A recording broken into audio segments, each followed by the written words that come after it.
రథసప్తమి నాడు ఆకాశమంతా నక్షత్ర మండలం రథాకారంలో ఉంటుంది.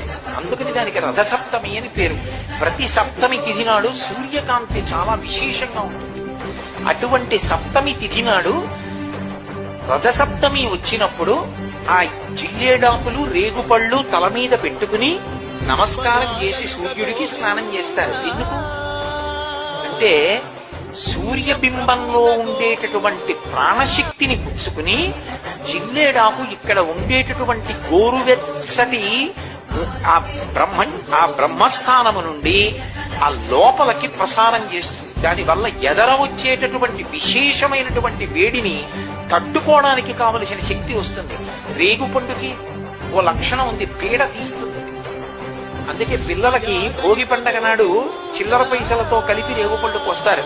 భోగి పీడ పోయింది వాళ్ళ